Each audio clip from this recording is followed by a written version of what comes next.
Bonsoir à tous, merci de nous suivre sur RTI 1 ce soir. L'organisation par la Côte d'Ivoire du 27e congrès de l'Union postale universelle en août 2020, la couverture maladie universelle, entre autres sujets du Conseil des ministres de ce jour. Il a aussi été question de la restitution des biens culturels ivoiriens à l'étranger et c'est au moins 20 000 objets d'art.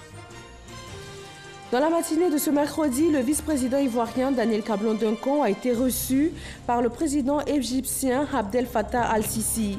Cette audience a été l'occasion pour les deux personnalités d'évoquer la coopération bilatérale entre la Côte d'Ivoire et la République arabe d'Égypte. Les députés ivoiriens ont adopté le projet de loi pour l'exécution du budget 2017 tout en arrêtant définitivement les comptes. Une croissance de 7,7% est enregistrée en dépit d'un solde déficitaire de plus de 168 milliards de francs CFA, dû en partie à la dégringolade des cours internationaux du cacao et du pétrole. Et puis fusillade à Strasbourg hier mardi, 3 morts et 13 blessés. Le suspect, un homme de 29 ans, ayant réussi à prendre la fuite, est aujourd'hui l'homme le plus recherché de France. 4 de ses proches sont en garde à vue. Bienvenue dans le 20h de ce 12 décembre. Conseil des ministres ce mercredi, au nombre des sujets abordés, la couverture maladie universelle et aussi la restitution des biens culturels ivoiriens à l'étranger. Il s'agit de pas moins de 20 000 objets d'art de la Côte d'Ivoire dans au moins 50 musées à travers le monde, estimés à plus de 6 000 milliards de francs CFA. Chiram Kofi Abola. Un bon point pour la Côte d'Ivoire, c'est à elle que revient l'honneur d'organiser le prochain congrès de l'UPU, Union postale universelle. Il s'agit du 27e congrès prévu pour se tenir sur le territoire ivoirien dans le mois d'août 2020. C'est le Conseil des ministres tenu ce mercredi au palais présidentiel qui donne l'information. Notre pays a été élu lors du 26e congrès mondial de l'Union postale universelle tenu à Istanbul, en Turquie, en octobre 2016, pour abriter en 2020 le 27e congrès de la dite institution. Il s'agira, après le premier congrès tenu en Égypte en 1934, du second congrès de l'institution qui se tiendra sur le continent africain.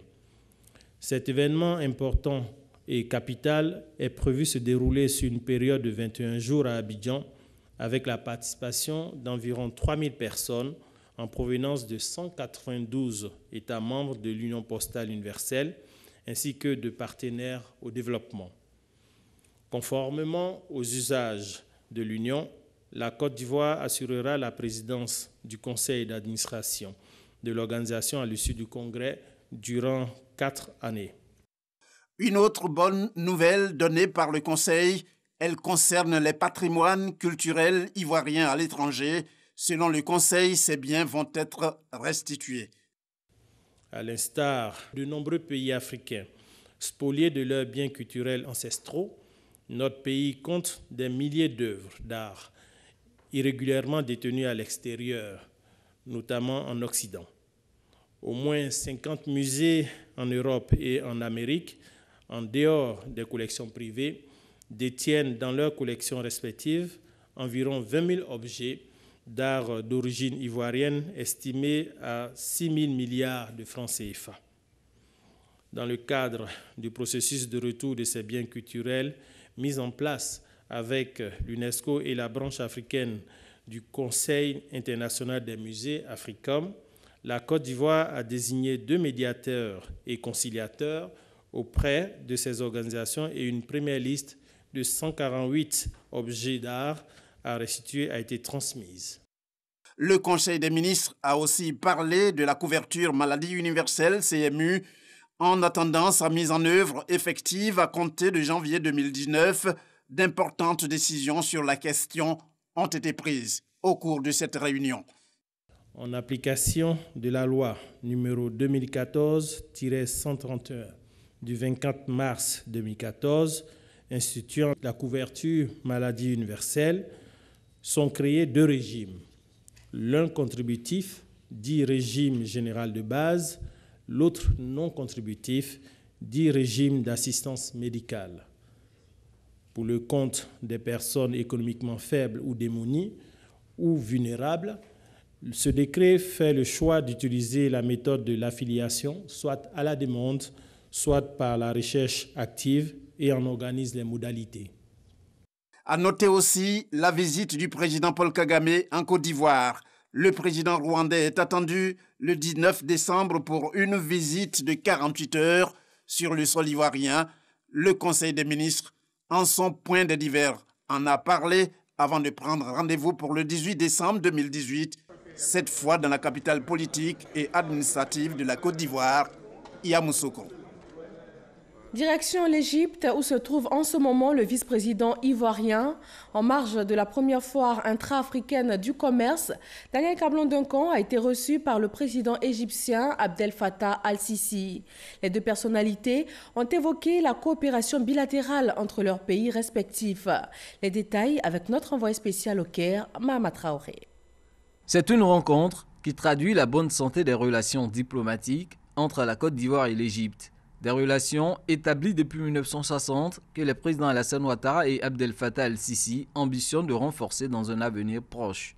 C'est la demande du président Alassane Ouattara que nous avons fait cette visite. Il nous avait donné donc une lettre à remettre au président de la République, dans laquelle notamment il invitait le président de la République al-Sisi à effectuer une visite officielle en Côte d'Ivoire en 2019. Le président de la République égyptienne a bien voulu accepter le principe donc, de cette visite en 2019. Le chef de l'État égyptien et le vice-président Daniel Cablon-Duncan ont aussi passé en revue la coopération bilatérale entre les deux pays.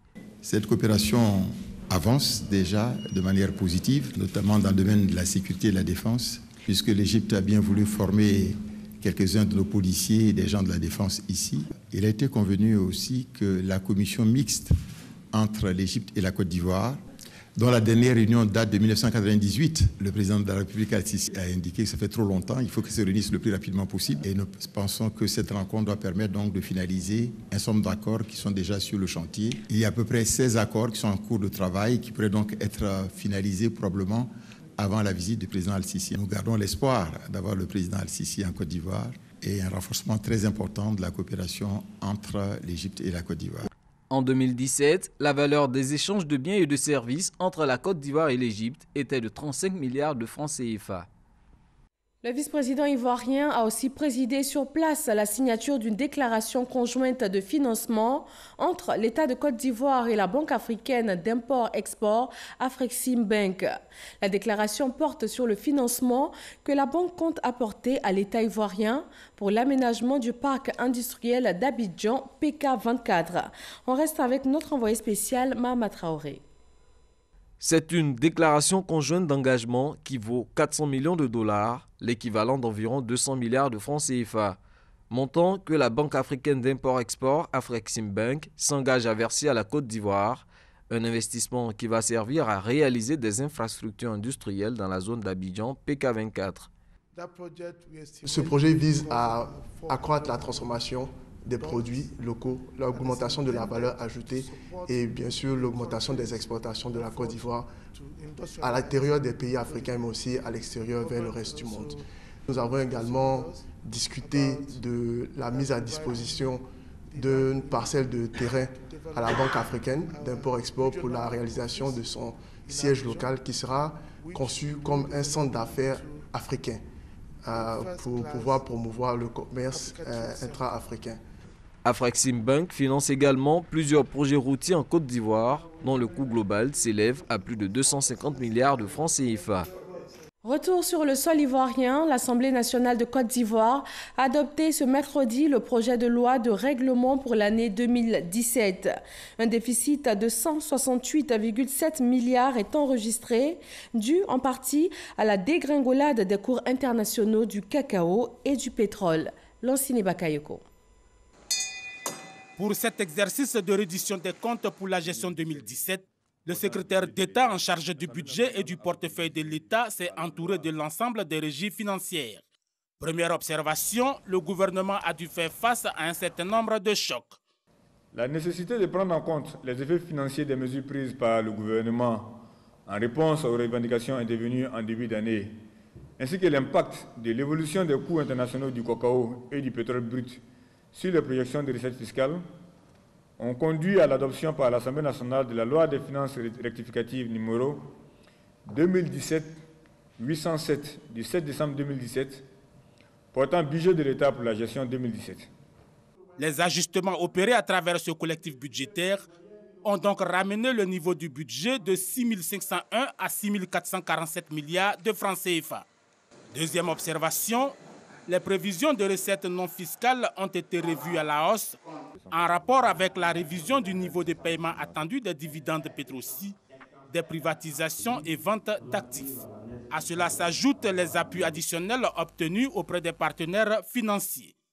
Du côté des dépenses, le niveau du service de la dette publique a été revu à la hausse, en liaison avec notamment l'appréciation du dollar et la programmation d'un emprunt obligataire sur le marché international non initialement prévu. Au total, pour la gestion 2017, les recettes de l'État se sont élevées à 6 537 milliards contre des dépenses d'un peu plus de 6 706 milliards de francs CFA, soit un solde déficitaire d'environ 168 milliards. Mais après le vote en plénière, ce déficit sera transporté au compte numéro 2, c'est-à-dire sur les découverts et réserves du Trésor. On reste au sein de l'hémicycle. La Commission des affaires générales et institutionnelles a ratifié l'ordonnance portant amnistie du 6 août dernier. Cette décision du président de la République a permis de libérer plus de 800 personnes poursuivies ou condamnées pour des faits en lien avec la crise post-électorale. Kolo Koulibaly. Devant les députés de la Commission des affaires générales et institutionnelles, le ministre de la Justice a expliqué que la mesure d'amnistie est prévue par les articles 101 de la Constitution, 108 du Code pénal et l'article 12 de la loi du 27 décembre 2017 portant budget de l'État. Selon Samson Kambilé, cette décision rassure le secteur privé par un environnement sociopolitique apaisé. La mesure d'amnistie concerne les personnes poursuivies ou condamnées pour les infractions en lien avec la crise post-électorale de 2010 ou des infractions contre la sûreté de l'État commises après le 21 mai 2011, à l'exclusion des personnes en procès devant une juridiction pénale internationale, ainsi que 2 militaires et 2 membres de groupes armés. La liste des militaires et membres de groupes armés exclus du bénéfice de cette amnistie sera arrêtée conjointement par le ministre de la Défense, de la Justice, de l'Intérieur et de la Sécurité. Lors du vote en commission, les députés du groupe parlementaire PDCI se sont abstenus. Nous souhaitons qu'en lieu et place des noms qu'on a alignés, qu'on amnistie plutôt les faits et l'ensemble des individus civils comme militaires incriminés recouvreraient la liberté. L'initiative de la loi appartient concurremment au président de la République et aux députés. Si le président de la République a vu la nécessité d'encourager à la réconciliation nationale à travers des actes aussi forts, il appartiendrait pourquoi pas aux députés dans sa même logique à travers des propositions de loi. Il n'y a pas de raison que nous puissions demander tout au président de la République. Bien au contraire, nous devons l'encourager. Si les députés ne bougent pas, pourquoi pas le président de la République pourrait être amené à prendre d'autres mesures visant effectivement à amnistier davantage de personnes. Les métiers d'huissier de justice et commissaire-priseur vont disparaître en remplacement de celui de commissaire de justice. C'est le deuxième projet de loi défendu par le ministre Samson Kambilé. Ce projet de loi et celui portant amnistie passeront en plénière. Au chapitre économie, la Bourse régionale des valeurs mobilières a enregistré 10 nouvelles entreprises au programme Élite. C'est un programme mondial pour stimuler la croissance des entreprises. Ces 10 entreprises proviennent de 5 pays de l'espace UEMOA. Des précisions avec Jean-Jacques Kwame. Ces 10 nouvelles entreprises qui ont intégré ce lundi le programme Élite de la Bourse régionale des valeurs mobilières sont de l'Union économique et monétaire ouest-africaine UEMOA. Les secteurs concernés, distribution, industrie, assurance, LBTP et technologie de l'information et de la communication. Le programme Élite est un réseau des organisations patronales indépendantes et voix du secteur privé des économies du G20. Objectif, stimuler la croissance des entreprises et faciliter leur accès au marché des capitaux. C'est ce modèle mondial que 10 entreprises provenant des 5 pays de l'Union vont bénéficier. Nous comptons y gagner une plus grande performance de notre entreprise, une plus grande rigueur, un contact avec le monde des capitaux, une plus grande notoriété, beaucoup de choses. C'est un investissement pour nous, c'est parce que nous y croyons que nous investissons. Deux situations majeures. La première, c'est de nous permettre d'élever des capitaux en ressources durables et longues pour financer nos investissements longs. Deuxième point clé, c'est l'exposition. La Bourse régionale des valeurs mobilières, qui a eu le soutien de la Bourse de Casablanca et de la BAD, veut porter à 50 le nombre des entreprises au programme Élite. Nous voulons faire de ces PME des modèles de réussite du secteur privé régional, de réussite dans leur domaine d'activité et surtout de les préparer à être les champions nationaux que nous appelons tant de tous nos voeux. Ces champions qui vont transformer notre continent, qui vont transformer nos économies. Entre autres conditions pour être candidat au programme Élite, l'entreprise doit avoir un capital supérieur à 500 millions de francs CFA. Ces 10 entreprises portent à 20 le nombre des PME de l'espace UEMOA sélectionnés pour rejoindre la communauté mondiale Élite, une communauté qui compte 1000 entreprises. On parle de réaménagement dans la gestion de l'entretien routier, la privation totale de l'exécution des travaux d'entretien routier confiés exclusivement à des entreprises privées sélectionnées sur appel d'offres n'est plus en vigueur en Côte d'Ivoire. Cette tâche incombe désormais à la Direction générale des infrastructures routières. Kader Sogodogo nous explique. Jusqu'en 1998, l'entretien routier en Côte d'Ivoire était du ressort des services publics. Beaucoup d'Ivoiriens se souviennent de l'époque des TP, travaux publics. Les routes du pays, bitumées ou pas, étaient entretenues et facilitaient le déplacement des populations. Certains agents des TP se souviennent encore de cette belle époque. Sur le terrain, nous avions le personnel et le matériel technique, les engins. Et donc, dès qu'il y a un problème, nous intervenions directement. En 2001, une réforme allait concéder l'entretien routier à des entreprises privées.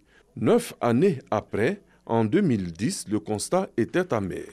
Les états généraux de la route confirmaient que certaines activités d'entretien routier ont été délaissées. Le gouvernement a donc décidé de réagir. Le décret numéro 2018-484 du 18 mai 2018 vient affecter l'entretien routier à la Direction générale des infrastructures routières et à ses représentations régionales et départementales. Les années passées, les voies routières ont été de plus en plus dégradées et donc l'État a pris la décision cette année de recadrer les choses en introduisant une dose de régie pour permettre aux directions territoriales d'exécuter ces travaux-là. La Direction générale des infrastructures routières et ses services décentralisés auront pour mission la surveillance du réseau routier, les enquêtes de trafic, l'inspection sommaire des routes, le recueil des données routières, le nettoyage des abords des routes, le reprofilage améliorant et la réparation des ouvrages hydrauliques, le suivi et le contrôle des travaux d'entretien routier, l'entretien des ouvrages de drainage, le traitement d'urgence de points critiques, le traitement de points à temps. Le ministère de l'Équipement et de l'Entretien routier a lancé les travaux de construction d'un pont métallique à Nebo. Cette infrastructure d'1,2 milliard de francs CFA va être livrée dans 6 mois et permettre la circulation en saison pluvieuse entre Divo et la sous-préfecture de Nebo. Mamadou Kouassi. En saison pluvieuse, que de difficultés pour relier Nebo, chef-lieu de sous-préfecture situé à moins de 10 km de la ville de Divo. Grande zone de production agricole avec le palmier à huile et les VA. Ce village et les autres localités environnantes sont généralement difficiles d'accès en saison pluvieuse.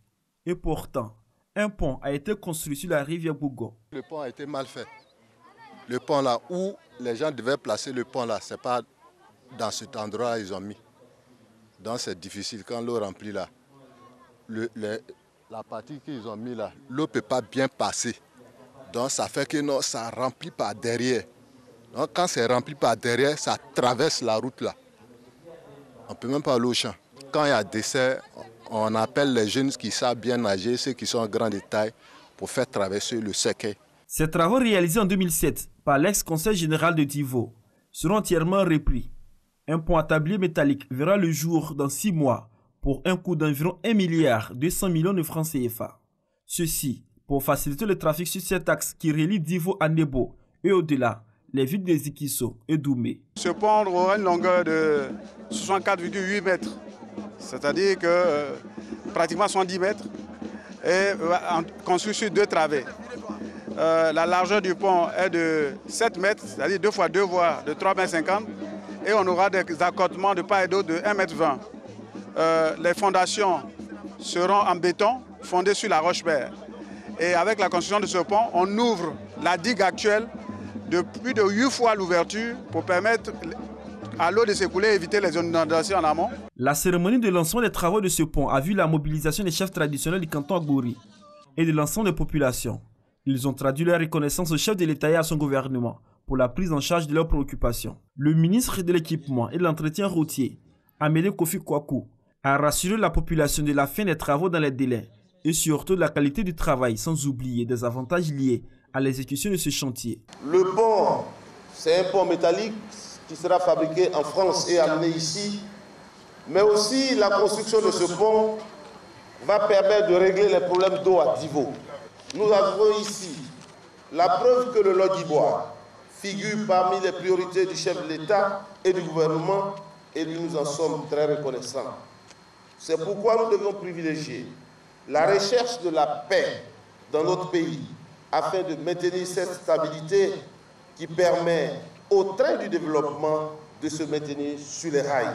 En plus de la construction du pont à tablier métallique, le ministre Amédée Kwaku Kofi a informé la population de la région du Lodjibois du traitement et du reprofilage lourd de plus de 700 km de pistes rurales, des travaux pour faciliter l'évacuation des produits agricoles et surtout le déplacement des populations. Suivi des performances et évaluations de la mise en œuvre du plan sectoriel 2016-2025 dans le domaine de l'éducation. Les ministères du secteur éducation-formation tiennent leur revue sectorielle conjointe. Il s'agit de faire une analyse des performances réalisées par le système éducatif en 2017.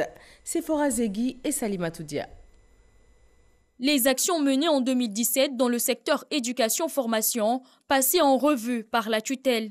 Le bilan présente plusieurs avancées, mais aussi des insuffisances, notamment le nombre très élevé d'enfants hors du système éducatif formel. Ils sont 2 millions d'enfants de 6 à 15 ans concernés selon l'UNICEF. En dépit des progrès importants réalisés, l'accès à la scolarisation pour tous les enfants de 6 à 16 ans n'est toujours pas effectif à 100%. C'est particulièrement vrai pour les filles pauvres en milieu rural et les couches les plus vulnérables de la population. Les disparités régionales en éducation persistent, avec des niveaux de privation plus importants dans le nord, le nord-ouest et le sud-ouest. Pour résorber le nombre d'enfants en dehors de l'école, nous proposons d'investir davantage dans la mise en place de classes passerelles. Le plan sectoriel éducation-formation veut mettre ainsi à la disposition du pays des ressources humaines de qualité et productives pour une éducation équitable, inclusive et de qualité. Ceci devra être adapté aux besoins du marché de l'emploi. L'éducation et la formation ont de tout temps été en Côte d'Ivoire une priorité pour les autorités et cela a conduit donc à faire des investissements importants, structurants, qui bien évidemment ont été contrariés au fil des années. Ce plan sectoriel éducation-formation 2016-2025 a donc conduit à des réformes structurelles profondes. C'est pour cela qu'il est important que nous nous retrouvions pour pouvoir faire donc l'évaluation. Au cours de ces journées, des travaux seront organisés à la suite de la présentation du rapport de mise en œuvre. La revue sectorielle éducation-formation 2018 prendra fin le jeudi 13 décembre. Et voilà, il s'agit essentiellement de faire plus pour un meilleur rendement du système éducatif. Et c'est le même objectif que le ministère de la fonction publique vise en mettant une centaine d'inspecteurs en mission. Ils sont chargés de contrôle au sein de l'administration publique afin de renforcer les règles de bonne gouvernance au sein de l'administration. Serge Coléa. Ils sont en mission pour veiller aux règles de bonne gouvernance dans l'administration ivoirienne. Au nombre de 100, ces inspecteurs ont reçu des mains du directeur de cabinet du ministère de la fonction publique, un kit d'aide à la sensibilisation. Le rôle des auditeurs, des inspecteurs et des contrôleurs est un rôle de gendarme et un rôle de censeur. Donc on n'a pas à avoir peur de l'auditeur, de l'inspecteur ou du contrôleur. Non, certes, c'est un élément de dissuasion à la mauvaise gestion. Mais en même temps, c'est un dispositif d'orientation et de réorientation à la bonne gestion. C'est un dispositif de conseil. Quand on fait l'audit, c'est pour mieux vous conseiller, vous faire les meilleures propositions afin que vous fassiez une gestion, je dirais, axée sur un résultat probant. Comment instaurer le contrôle interne dans toute l'administration ivoirienne? Comment impliquer les cabinets, ministères et secrétaires généraux des institutions? Voici quelques-unes des questions auxquelles les inspecteurs devront apporter des solutions. Cet atelier marque donc le point de départ d'une campagne d'information et de sensibilisation des gestionnaires sur leur rôle et leurs responsabilités dans la bonne gouvernance au sein de l'administration ivoirienne. COP24 en Pologne, l'Organisation internationale de la francophonie apporte son appui aux pays francophones dans la mise en œuvre de l'accord de Paris sur le climat. Des actions de renforcement des capacités des parties prenantes ont été initiées. L'actualité politique en Côte d'Ivoire, c'est la campagne électorale pour la reprise partielle des élections locales.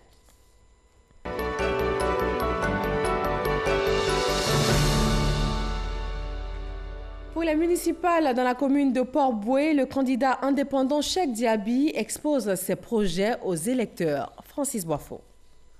Pour véhiculer son message de campagne, le candidat indépendant Diaby Cheikh Karamo a opté pour le porte-à-porte. Il veut développer la commune de Port-Bouët dans l'Union. La Côte d'Ivoire vient de loin, la fracture sociale est profonde et nous pensons que dans un contexte de candidature indépendante, nous pouvons faire converger les différentes couches sociales. Au niveau du foncier, nous prévoyons de procéder à une régularisation des lotissements. Pour ce qui est de l'éducation, nous avons prévu d'accompagner les populations issues des classes sociales les plus défavorisées, permettre à nos meilleurs apprenants de pouvoir disposer de bourses d'études. Son souhait, être élu au soir du 16 décembre prochain. Les candidats de Boko, localité du nord-ouest de la Côte d'Ivoire, sont déployés dans toutes les communes depuis l'ouverture de la campagne. Un seul mot d'ordre, convaincre le plus de votants. FBoué. C'est dans le village de Silakoro Mombasso, situé à quelques kilomètres de Boko, que Bamba Enza, candidat indépendant et maire sortant, s'entretient avec les potentiels électeurs. Il tente de leur faire comprendre que le bon choix pour le développement de Boko, c'est lui. Je suis le maire sortant. Nous avons fait de très belles réalisations. Nous avons construit l'hôtel de ville de Boko. Nous avons promis à nos parents que si nous sommes réélus, nous allons faire de nouveaux forages, puisque c'est ça qui est le problème majeur pour nos populations actuellement. Je voudrais que pour le 16 décembre prochain, que ce soit bien fait et qu'on les batte de manière propre. Le candidat du RHDP, Fofana Salif, est à son quartier général. Il fait le point de la mi-journée avec son équipe avant d'aller conquérir d'autres électeurs. Pour lui, sa longue expérience de conseiller municipal est son atout principal. Je suis le meilleur candidat aujourd'hui pour la commune de Boko. J'ai été premier adjoint au maire de la commune de Boko depuis 2001. En 2013, j'étais candidat, je n'ai pas gagné. Je suis dans le conseil municipal. Donc la commune de Boko n'a pas de secret pour moi. Je connais les forces et les faiblesses de la commune. Et je pense que si nous gagnons le dimanche 16 décembre, il n'y a pas de problème. Je donne seulement 2 ans à nos populations pour que Boko change de visage. Qui de Bamba Enza ou de Fofana Salif remportera le plus de suffrages? Rendez-vous le 16 décembre prochain. La liste Servir Bangerville, conduite par l'indépendant Ago Claude, et la liste RHDP de Begré-Djoman, maire sortant, décide de se retirer de la course, mais ils restent actifs sur le terrain et appellent leurs potentiels électeurs à choisir le candidat Jean Ayen. Amadou Ouattara. La reprise des élections municipales 2018 à Bingerville est marquée par le ralliement de la liste Servir Bingerville, conduite par Jean-Claude Félix Ago, à la liste œuvrer pour un Bingerville nouveau. Dans son programme, n'est-ce pas, la question de la voirie qu'il a placée au centre de ses préoccupations. Et pour nous, c'est une question cruciale pour Bingerville. il y a aussi, n'est-ce pas, des infrastructures basiques, telles que le marché pour nos mamans, pour nos femmes. Et donc, quand quelqu'un s'approprie de tels projets, il est clair pour nous vraiment de l'accompagner. Tous ceux qui se reconnaissent en nous, n'est-ce pas, en cette liste Gamma, voter le candidat à un genre. C'est lui que nous avons choisi et nous pensons que c'est lui qui incarne véritablement le développement de Bingerville. La véritable cohésion viendra de là. Le maire sortant, Beugri Diomon, candidat RHDP qui jusque-là conduisait la liste Rassemblement et Paix, annonce 2 décisions non des moindres. Celle de son retrait de la course pour la mairie et l'appel à voter à un genre. Moi j'ai eu 3300 voix. Je voudrais que tous ceux qui ont cru en moi durant ces années, qu'ils puissent se mobiliser le 16 décembre pour faire d'Ahin le 4e maire de Bingerville. J'ai décidé de me retirer. Je donne ma caution à Ahin Jean. Je l'ai choisi parce que c'est un cadre que je considère ayant des qualités pour assurer la continuité. L'actualité internationale de ce mercredi nous conduit au Burkina Faso, en France, en Centrafrique, où l'ancien chef rebelle Patrice Edouard Ngassona a été arrêté par les autorités françaises sous mandat d'arrêt délivré par la Cour pénale internationale. Laurent Sachaud et Aboulaye Koné.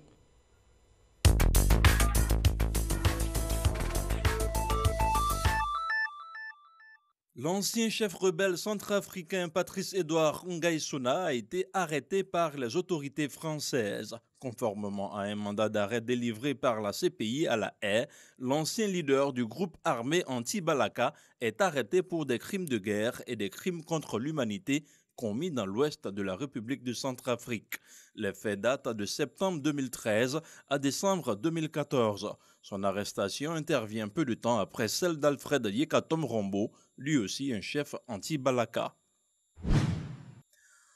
Le président français Emmanuel Macron met à la disposition du Burkina Faso les documents d'archives dans le cadre de l'enquête sur la mort du président Thomas Sankara en 1987. Il s'agit de documents déclassifiés, des pièces et des auditions de personnes dans le cadre de la Commission rogatoire internationale. Un deuxième lot de documents devrait suivre dans les semaines à venir. Selon l'un des avocats familiales, c'est une avancée significative dans la quête de la vérité sur l'assassinat de Thomas Sankara. 3 morts et 13 blessés, c'est le bilan de la fusillade survenue hier mardi sur le marché de Noël de Strasbourg. Âgé de 29 ans, le tireur fiché S est connu de la justice pour des faits de droit commun de violence en France mais aussi en Allemagne. Il avait été condamné pour vol aggravé. Il est également fiché sur le radar de la Direction générale de la sécurité intérieure française pour radicalisation. Une urgence attentat a été décrétée aussitôt. La mesure devrait permettre aux forces de l'ordre de rechercher plus librement l'auteur des tirs qui est toujours en cavale. Et c'est la fin de ce journal. Merci de votre attention. Le 23h avec Marine Cognan. Bonsoir à tous et à demain 20h.